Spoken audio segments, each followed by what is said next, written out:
kira-kira kalian bisa simpulkan tidak pemilih cerdas itu seperti apa? Pemilih cerdas yang berpendirian. Oke, yang berpendirian. Kalau dari Eloy? Oke, jadi bisa saya simpulkan pemilih cerdas itu pemilih yang tidak ikut-ikutan. Terus pemilih yang tidak mendengarkan informasi langsung dicerna, tetapi cari tahu dulu kebenarannya bagaimana. Kemudian pemilih yang cerdas juga itu tidak golput atau tidak memilih, karena ya itu tadi kita punya suara biar satu, tapi kalau dikumpulkan semua itu akan berpengaruh di satu daerah atau kabupaten bahkan negara. Kita tuh sekarang hidup lewat sosmed semua. Kita dapat berita A, berita B, semuanya lewat sosmed kan. Ada dari TikTok, Instagram, dan lain-lain. Nah, biasanya kan berita-berita itu tidak semuanya fakta, ada juga yang hoax. Nah, gimana sih menurut kalian, kira-kira berita-berita hoax ini bahaya nggak sih menurut kalian? Berbahaya ya, apalagi di era sekarang ini, perkembangan AI ini sudah sangat pesat begitu. Betul. Dia tidak hanya bisa meniru suara, tapi juga bisa meniru wajah dengan sudah hampir 100% mirip begitu. Jadi banyak juga orang-orang yang belum punya pengetahuan terlalu dalam tentang penggunaan AI ini, sehingga mereka tuh bisa gampang ditipu begitu.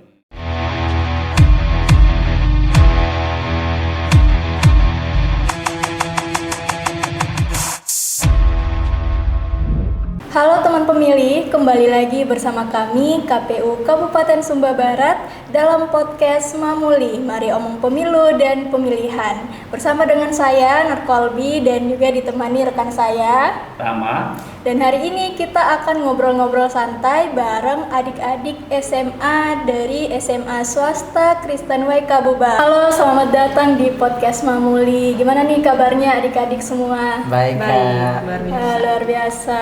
Nah, sebelum kita mulai pembahasan kita di podcast episode kali ini, baiknya kalian perkenalan dulu nih, ya kan, biar teman-teman pemilih semua pada tahu ini kita ngobrolnya sama siapa. Oke, mulai mungkin dari adik dulu yang pertama. Halo teman-teman semua, perkenalkan nama saya Eloy Wadu. Saya sebagai perwakilan dari SMA Swasta Kristen Way Kabupaten dan kebetulan saya juga ketua OSIS. Oke, nama panggilnya siapa nih? Eloy. Panggilnya siapa? Eloy. Eloy. Oke, berikutnya.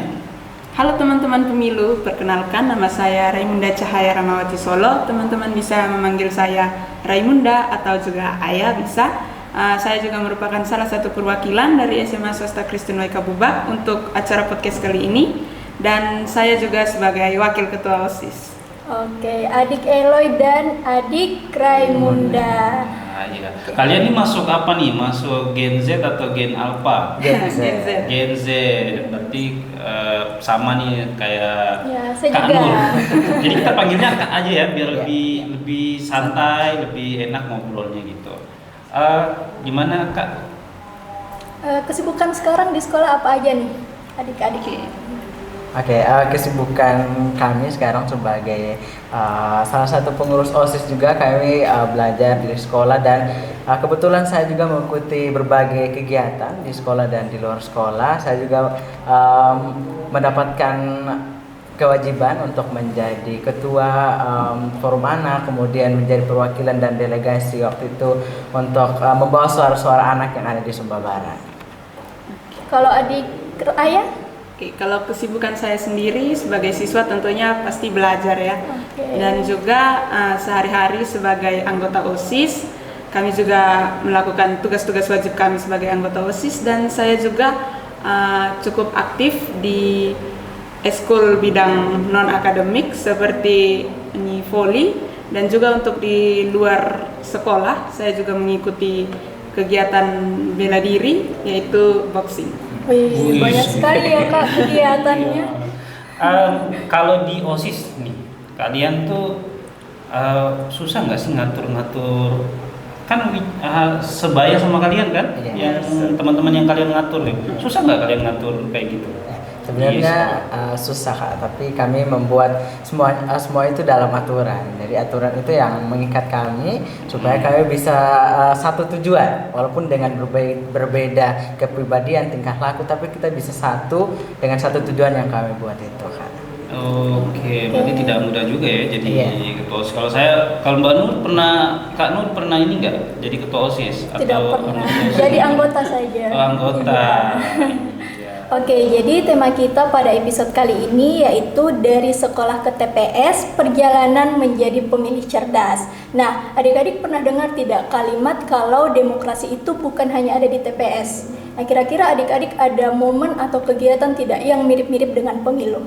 Oke, kalau momen atau kegiatan yang mirip-mirip dengan pemilu banyak terjadi di lingkungan sekolah. Contohnya pemilihan ketua OSIS kemarin itu salah satu juga perjalanan daripada pemilu. Kemudian yang kedua pemilihan ketua kelas, kemudian pemilihan ketua kelompok di dalam kelas itu salah satu bentuk kecil daripada pemilu yang sederhana, Kak.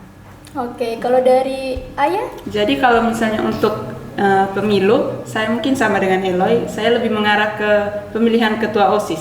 Karena kami sendiri yang ikut terlibat di dalam pemilihan ketua OSIS itu benar-benar merasakan begitu kalau momennya ini hampir-hampir mirip dengan pemilu, hanya mungkin lebih sederhana ya karena kita dengan teman-teman kita sendiri, terus dengan guru-guru juga. Kayak pemilihannya itu benar-benar berjalan seperti pemilu. Kami menyampaikan visi misi, kami melakukan kampanye, dan juga puncaknya itu saat pemilihan, dan juga kami juga sempat melakukan debat. Juga saat pemilihan itu memang benar-benar rasanya seperti sedang melakukan pemilu begitu. Berarti adik-adik ini sudah tidak asing lagi ya dengan demokrasi dan juga pemilu. Oke, tadi kan kita sudah bahas tentang demokrasi. Nah, kira-kira dari adik nih, penting nggak sih pemilu itu? Oke, menurut kami pemilu itu sangat penting karena bagaimana kami sebagai masyarakat ke depannya, kami sebagai penerus bangsa bisa memilih pemimpin yang baik. Karena pemimpin ini akan membuat kebijakan ke depannya dan akan berpengaruh kepada kami yang akan meneruskan bangsa. Jadi sangat-sangat penting pemilih dan kita juga sebagai pemilih harus bisa memilih pemimpin yang baik. Oke, luar biasa sekali. Kalau dari Ayah? Kalau dari saya, mungkin sebagai kami, sebagai pemilih pemula, pemilu ini memang sangat penting untuk kita pahami dan kita mengerti apa artinya begitu. Supaya kita sebagai pemilih pemula ini tidak asal memilih saja begitu. Karena kita juga butuh pemahaman tentang apa yang disampaikan oleh pihak-pihak paslon ini. Dan juga kita ini sebagai pemuda, pemilih pemula ini, kita ini memiliki jumlah yang sangat banyak ya. Jadi kalau misalkan kita ikut pemilu itu suara kita itu akan sangat berdampak dan tidak bisa kita sia-siakan. Iya, nah memang betul sekali angka pemilih pemula di Sumba Barat ini lumayan besar. Jadi pemilih pemula itu juga berpengaruh terhadap pemilihan di Sumba Barat ini. Nah, kalau kalian sendiri nih, kan boleh milihnya nanti di usia 17-an ya. Kalian sekarang usianya berapa? 16. 16. Nah, 17-nya berarti di tahun ini atau di tahun depan? Tahun ini. Nah, di tahun ini ya. Berarti nanti di usia 17, berarti di pemilu berikutnya atau pilkada berikutnya tuh kalian sudah bisa milih tuh. Nah, bagaimana perasaan kalian? Nih, bayangkan nih kalian posisinya sekarang 17 tahun, terus kalian di hari pemungutan suara datang ke TPS. Kan di sekolah kalian sudah melewati tuh pemilihan ketua OSIS. Nah, sekarang kalian milih pemimpin yang menentukan nasib Sumba Barat nih 5 tahun sampai 10 tahun ke depan. Nah, bagaimana perasaan kalian nanti di momen saat itu? Oke, perasaannya tentu sangat excited, semangat juga karena akhirnya suara kami juga itu bisa berdampak secara langsung lewat pemimpin yang dipilih. Karena selama ini kami yang belum memilih hanya kalau ada pemilihan itu kami hanya koar-koar aja. Kenapa dia bisa lolos itu, kenapa? Jadi kami mau merasakan juga bagaimana ketika yang kami pilih itu dia menang, atau ketika yang kami pilih itu dia bisa bawa perubahan. Nah, kami ingin merasa juga ada di titik tersebut sehingga suara kami itu betul-betul tersampaikan dan berdampak bagi kami. Oke, dari Ayah. Kalau dari saya sendiri, mungkin perasaan saya ya cukup gugup ya sebenarnya karena gugupnya kenapa tuh? Ya karena saya juga sendiri paham ya kalau misalkan suara saya itu walaupun cuma satu, tapi itu bisa berdampak ini tentang siapa yang akan memimpin daerah kita ini 5 tahun ke depan begitu. Jadi dari pengalaman pribadi saya juga saat masih menjadi pemilih calon ketua OSIS saat saya masih kelas 10, jujur saya juga di situ waktu melakukan pemilihan agak gugup karena saya agak ragu begitu dengan pilihan yang saya buat ini apakah betul, apakah tepat begitu. Ini apakah calon ketua OSIS yang saya pilih ini dia benar-benar bisa membawa dampak dan bisa membawa perubahan begitu untuk semakin ke depan. Dan itu juga berlaku di pemimpin ya, jadi bukan cuma di ketua OSIS. Dan nanti di penerapan kalian di pemilu atau pilkada itu, oh ini gimana nih saya pilih pemimpinnya betul nggak ya gitu ya. Kalau kalian di rumah sendiri nih, kan biasa kalau keluarga tuh ada bapak pilihannya A, ibu pilihannya B gitu ya. Terus anak-anak nanti mengikuti dan lain sebagainya. Kalian kan sebelumnya belum memilih tuh, tapi pasti suasana itu ada di rumah gitu ya. Nah, bisa kalian ceritakan nggak waktu pilkada kemarin mungkin di 2024 itu suasana kalian, terus kalian excitednya tuh gimana gitu? Mungkin dari Eloy. Oke, jadi suasana rumah pada saat pemilih itu karena di rumah memang beda, yang bapak mama itu beda pilihan. Ya, gimana? Tapi di situ bapak ambil jalan tengah, bapak bilang ikut sesuai hati nurani dan menurut kalian itu bisa memimpin dari visi misi. Dari situ bapak bilang jangan karena bapak sebagai kepala rumah tangga pilih A kalian semua ikut, tidak, karena di rumah juga kakak sudah bisa memilih dan bapak tegaskan itu. Dan puji Tuhannya di rumah itu tidak konflik, karena memang kalau dalam pemilu apalagi politik itu di rumah pun pasti ada konflik karena perbedaan pemilihan. Karena itu bapak juga tegaskan bahwa pemilih ini hanya nanti di TPS saja kita tusuk itu suaranya kita dan kita berikan, itu tidak akan berlanjut lagi di rumah begitu. Tapi ingat bahwa pemimpin yang kalian pilih itu akan berdampak untuk kalian. Jadi bapak ambil jalan tengah itu dan kasih tahu kita supaya nanti kita juga kedepannya bisa pilih sesuai dengan hati nurani dan visi misi yang kalian rasa itu cocok dan bisa membangun daerah. Jadi dari segi ini bapak sudah mengajarkan ya bahwa ini loh proses demokrasi ya dari rumah, jadi baguslah kalau gitu. Mungkin Ayah? Kalau dari saya di rumah itu kalau misalkan mau ada pemilu, bapak dengan mama itu biasanya ini sering berdiskusi begitu, kayak membahas tentang calon-calon pemimpin yang akan mencalonkan diri. Jadi dibahas begitu kayak ini paslon ini nih kerjanya bagaimana, paslon ini visinya bagaimana, prokernya bagaimana. Terus kebetulan kakak saya juga di rumah itu sudah ini bisa memilih, jadi dia juga ikut berdiskusi. Saya juga ikut dengar saja. Tapi kan tahun depan sudah bisa. Iya, di pemilu berikutnya sudah menjadi pemilih. Iya, berarti sudah bisa punya suara sendiri nih, ya. Artinya kalian walaupun di rumah itu beda pilihannya, tetap tidak ada konflik, tidak ada saling mama apa nih pilih ini, saya kan pilih ini gitu ya. Oke, mungkin kan ada yang mau ditanyakan lagi. Oke, ini pertanyaan selanjutnya nih. Nah kan kita tuh sekarang hidup lewat sosmed semua. Kita dapat berita A, berita B, semuanya lewat sosmed kan. Ada dari TikTok, Instagram, dan lain-lain. Nah biasanya kan berita-berita itu tidak semuanya fakta, ada juga yang hoax. Nah gimana sih menurut kalian, kira-kira berita-berita hoax ini bahaya nggak sih menurut kalian? Oke. Ayah dulu mungkin kan datanya. Kalau menurut saya berbahaya, pastinya berbahaya ya. Apalagi di era sekarang ini perkembangan AI ini sudah sangat pesat begitu. Betul. Dia tidak hanya bisa meniru suara, tapi juga bisa meniru wajah dengan sudah hampir 100% mirip begitu. Jadi banyak juga orang-orang yang belum punya pengetahuan terlalu dalam tentang penggunaan AI ini, sehingga mereka itu bisa gampang ditipu begitu. Terus juga dengan dibagikan berita-berita hoax ini di sosial media, itu dia sangat mudah untuk disebarluaskan, dibagikan, sehingga semua kalangan itu bisa melihat berita-berita ini dan tanpa tahu lagi ini benar atau tidak, karena memang sudah dibagikan oleh banyak orang. Biasa kan kalau kita tuh oh kalau postingan ini rame berarti betul ini gitu, bukan hoax gitu. Jadi banyak tergantung ramenya ya. tergantung viewersnya, Benar atau adanya itu informasi. jadi gampang dicerna begitu, dicerna secara mentah-mentah saja oleh masyarakat, dan ini juga bisa menimbulkan konflik yang bisa mengadu domba antara masyarakat dengan pihak pemerintahan begitu. Oke. Kalau dari Aloy? Eloy. Eloy, maaf.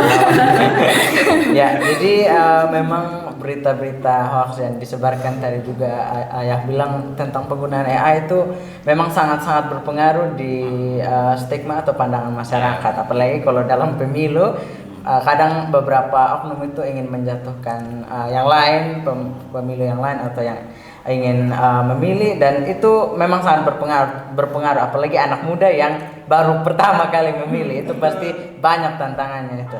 Jadi memang sangat berbahaya karena dari berita yang tidak dicerna dengan baik dulu itu dapat menimbulkan stigma atau pandangan tentang seorang pemimpin. Bagaimana tidak menjalankan tugas kalau dia buat kasus ini, padahal tidak terbukti, gitu. Nah itu dari situlah kita juga sebagai pemilih pemula harus bijak. Nah, bijak dalam tanda kutip bahwa ketika kita mendapatkan suatu informasi tidak langsung kita telan mentah-mentah, tapi kita coba, oh ini katanya begini, coba saya cari atau coba saya tanya sama orang tua dulu. Oh ya ternyata betul. Oh tanggapan saya begini. Nah kita harus dari apa yang kita tahu kita harus bisa tanggapannya kita tuh secara positif sehingga tidak bisa menyebabkan konflik antara yang beda pendapat dengan kita.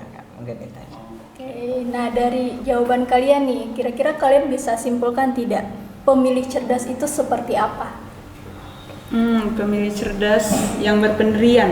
Oke, yang berpendirian. Kalau dari Eloy? Oke, jadi bisa saya simpulkan pemilih cerdas itu pemilih yang tidak ikut-ikutan. Terus pemilih yang tidak mendengarkan informasi langsung dicerna, tetapi cari tahu dulu kebenarannya bagaimana. Kemudian pemilih yang cerdas juga itu tidak golput atau tidak memilih, karena ya itu tadi kita punya suara biar satu, tapi kalau dikumpulkan semua itu akan berpengaruh di satu daerah atau kabupaten bahkan negara. Dan ciri-ciri pemilih cerdas nih kayak kalian nih. Karena dari jawaban-jawabannya udah kelihatan tuh. Kalian bisa pilih mana berita hoax, mana yang perlu diambil, mana yang tidak perlu diambil. Nah, sekarang kita ataupun teman pemilih nih pengen dengar suara kalian nih. Kalau kalian boleh bermimpi, harapan kalian untuk Sumba Barat 5 tahun atau 10 tahun ke depan nih, dari karena kan teman pemilih juga mau denger nih harapan kalian tentang Sumba Barat tuh apa gitu. Nah mungkin dari Ayah atau Eloy dulu. Eloy dulu. Ayah dulu. Oke. Harapan nih, ini boleh kalian bebas lah harapan. Saya pengen ini, pengen Sumba Barat makin ini makin itu gitu ya. Kalau harapan saya untuk Sumba Barat 5 sampai 10 tahun ke depan ya. Saya harap Sumba Barat itu bisa menjadi daerah yang lebih maju, lebih memperhatikan masyarakatnya, lebih mendukung lagi untuk minat bakat anak-anak muda dengan cara memfasilitasi sekolah ataupun perlombaan-perlombaan yang ada, supaya bakat dan minat siswa-siswi dan juga pemuda-pemuda di Sumba Barat ini bisa disalurkan dan tidak hanya dipendam saja begitu. Karena seperti yang saya lihat juga, karena kebetulan saya sendiri juga aktif di bidang non-akademik dan juga beberapa bidang akademik, saya juga sendiri melihat begitu kalau banyak anak-anak muda ini yang sebenarnya itu berbakat, hanya mereka tuh tidak ada wadah untuk menuangkan bakat-bakat mereka itu. Jadi mereka kayak hanya dipendam saja begitu, karena mereka merasa kalau misalkan bakat mereka ini mau dibuat apa juga tidak akan ada masa depannya begitu. Padahal memang sebenarnya itu ada banyak sekali jalan untuk bisa sukses dari bakat-bakat mereka itu. Wow, luar biasa ya. Kalau Eloy, kalau dari saya harapannya untuk Sumba Barat 5-10 tahun ke depan atau nantinya itu, yang pertama supaya semua hak anak, karena saya juga sekarang tergabung dalam forum anak Kabupaten Sumba Barat, dan saya ingin bawa supaya anak-anak di Kabupaten Sumba Barat itu mendapatkan haknya. Tadi juga sudah disinggung oleh Raimunda. Saya juga meminta kepada pemimpin daerah untuk membuka ruang dulu untuk kami berkarya, kami berkreativitas di dalam. Kalau dibuka, saya rasa Sumba Barat bisa lebih maju. Gitu. Karena menurut pengalaman, karena saya kemarin juga sempat ke Jakarta melihat banyak sekali ruang-ruang positif di sana. Saya merasa ternyata kalau Sumba Barat juga buka ruang positif bagi anak-anak, bagi remaja, bagi pemuda, banyak hal yang akan berubah.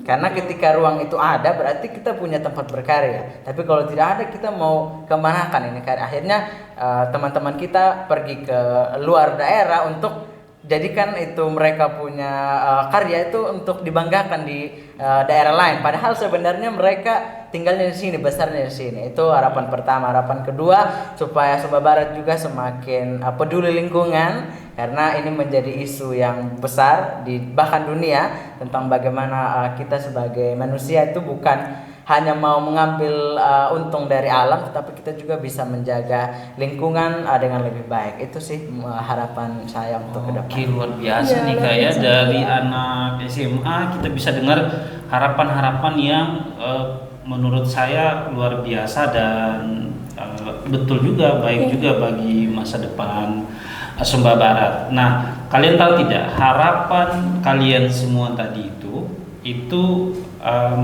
bisa dimulai dari satu hal sederhana, yaitu dengan memilih pemimpin yang tepat. Nah, nanti di pilkada berikutnya kalian sudah ke TPS tuh. Nah, kalian datang, jangan golput, dan pilih pemimpin yang tepat supaya harapan-harapan kalian tadi yang luar biasa hebatnya itu bisa terlaksana nanti di Sumba Barat ke depan. Karena kan kalian juga masa depan Sumba Barat ya, jatuhnya seperti itu. Mungkin ada lagi dari Kak tadi Nur. kan harapan-harapan untuk Sumba Barat. Nah, boleh dong adik-adik memberikan pesan-pesan untuk teman-teman pemilih di luar sana sebagai pemilih pemula. Boleh dari Ayah dulu? Oke. Kalau pesan saya untuk teman-teman pemilih pemula semuanya yang ada di Sumba Barat, untuk teman-teman harus menggunakan hak suara kalian, hak pilih kalian itu dengan bijaksana dan dengan baik. Jangan karena kalian mengenal salah satu pihak paslon di situ ataupun ikut-ikut rame saja begitu. Kan biasanya ada yang dikasih kita bilangnya serangan fajar ya. Iya betul. Oh, berarti kalian pernah melihat hal itu juga ya, serangan fajar itu ya. Oke, lanjut. Oke. Jangan karena hal-hal itu kalian menyia-nyiakan hak pilih kalian begitu, karena hak pilih kalian itu walaupun cuma satu, itu akan sangat berdampak besar bagi Sumba Barat selama 5 tahun ke depan. Jadi suara kalian itu yang akan menentukan masa depan kalian sendiri juga, karena pemimpin yang akan kalian pilih itu dia yang akan menjamin begitu Sumba Barat selama 5 tahun ke depan itu bagaimana. Oke, luar biasa sekali dari Ayah. Nah, dari Eloy sendiri. Oke, kalau dari saya satu pesan saja, jadilah Lakawa Sumba yang bisa memilih dengan cerdas. Dalam tanda kutip tadi sudah banyak yang kita bahas bagaimana sih cara memilih yang atau jadi pemilih yang cerdas. Nah, itu bisa didengarkan ulang dari awal supaya teman-teman bisa paham nih, ketika saya memilih ternyata walaupun satu suara tapi itu bisa berdampak 5 tahun ke depan, kalau lanjut lagi periode berikutnya 10 tahun ke depan, dan sangat-sangat menentukan masa depan Sumba Barat. Mungkin itu saja. Oke, dan sekarang gimana Kak? Oke, luar biasa sekali ya jawaban-jawabannya, dan kami sebenarnya tidak expect bahwa jawaban-jawabannya begitu luar biasanya di usia kalian yang masih SMA ini. Artinya ini menunjukkan bahwa Sumba Barat punya potensi-potensi anak muda yang luar biasa seperti kalian ini. Nah, sekarang kita mau main pesan cepat nih ya, atau rapid talk. Jadi nanti kakak-kakak di sini sebut satu kata, terus kalian jawabnya secara singkat gitu ya. Mungkin yang pertama dulu, siapa nanti duluan? Elo ya, Pak Ayah ya, bebas lah. Oke. Pemilu menurut kalian? Memilih. Oke, itu aja? Ya. Ayah? Hak hak. Luar biasa ya. Jadi pemilih sama hak karena memang iya berkesinambungan dan hak setiap warga negara untuk memilih itu ya. Oke. Mbak Nur mungkin golput. Kalau dengar kata golput apa yang ada di benak kalian? Netral. Menyanyiakan. Menyanyiakan. Berarti jangan menyanyiakan suara. Golput berarti netral ya. Tapi jangan sampai golput ya karena tadi satu suara itu berdampak dan kan kalian punya harapan banyak tuh. Kalau kalian golput malah harapan itu tidak terrealisasikan kan di pemimpin-pemimpin selanjutnya. Berikutnya pemilih cerdas. Pintar dalam memilih. Pintar dalam memilih, wah luar biasa. Jangan terus tidak ikut-ikutan. Tidak ikut-ikutan. Ayah. Saya mungkin pemimpin yang pemilih yang berpendirian. Pemilih yang berpendirian. Dia punya pendirian tentang apa yang dia pilih. Oke, jadi dia bertanggung jawab atas pilihannya itu ya. Oke, kenapa dia pilih pemimpin yang ini atau yang lain? Dia tidak ikut-ikutan gitu. Mantap lah jawabannya. Kak mungkin. Oke, luar biasa sekali Karama jawaban dari biasa. adik-adik yang hadir pada hari ini. Seru sekali ya Kak. Seru obrolan banget, kita seru hari banget. ini. Tapi kalian jangan bosan-bosan ya kalau kita ngundang lagi nanti. Mungkin itu saja obrolan kita pada hari ini. Terima kasih sudah berkenan hadir menjadi narasumber kita pada hari ini. Iya, makasih ya. Nanti kita main-main lah ke sekolah kalian ya, buat lihat aktivitas kalian di sana. Kan kalian ketua OSIS sama wakil ya. Iya. Terima kasih nih sudah hadir di podcast ini, sempatkan waktu di sela-sela kesibukan kalian. Iya, soalnya kalian sibuk sekali ya. Mereka kan ketua OSIS juga kan. Iya sih. Kemudian juga pasti di belajarnya juga ada aktivitas belajar, di rumahnya juga, jamnya ini juga pasti ada. Kita tarik nih ke sini dulu podcast kita. Oke, jadi terima kasih lagi sekali lagi ya. Dan terima kasih juga kepada teman-teman pemilih yang telah menonton episode kali ini. Jangan lupa like, komen, dan juga subscribe agar teman-teman pemilih tidak ketinggalan informasi menarik lainnya.